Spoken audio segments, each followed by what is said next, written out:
ہمیں جوڑنے والا رب اپنے ہنر میں ماہر ہے، اسی لیے ہم ٹوٹ کر جڑ جانے کے بعد اور بھی حسین ہو جاتے ہیں۔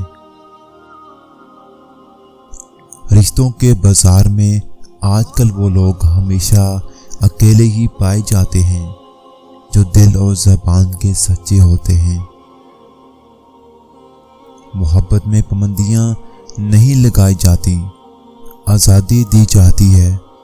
جو آزادی کے بعد بھی تمہارے ساتھ رہے وہ محبت ہے۔ مسکرانا اس بات کی دلیل ہے کہ خدا مہربان ہے۔ حالات جیسے بھی ہوں، اگر آپ مسکرانا جانتے ہیں تو دنیا میں کوئی بھی ایسا نہیں جو آپ کے حوصلے پست کر سکے۔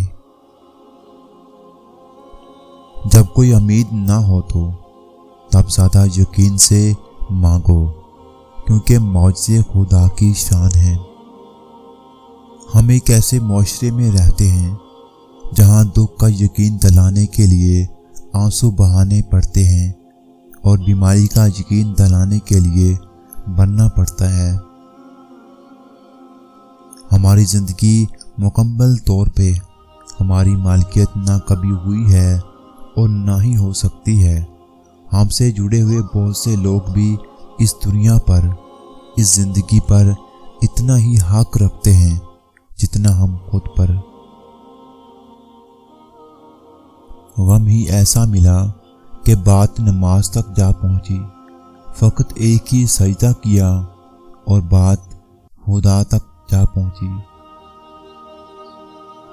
جو شخص غصے میں یا ناراضگی میں آپ کی خوشیاں، آپ کے دکھ اگنور کر دے، آپ کو اکیلا چھوڑ دے، وہ آپ کا کبھی ہو ہی نہیں سکتا۔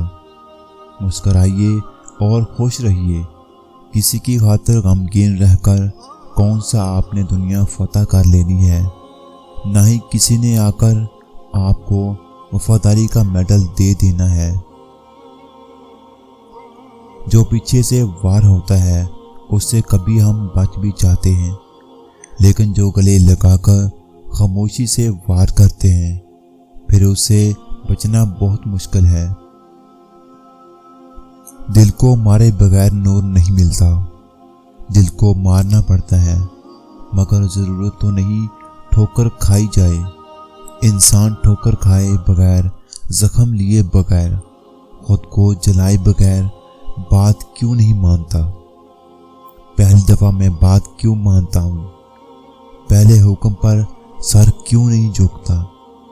ہم سب آخر منہ کے بل گرنے کا انتظار کیوں کرتے ہیں، اور ہمیں گرنے کے بعد بات کیوں سمجھ آتی ہے؟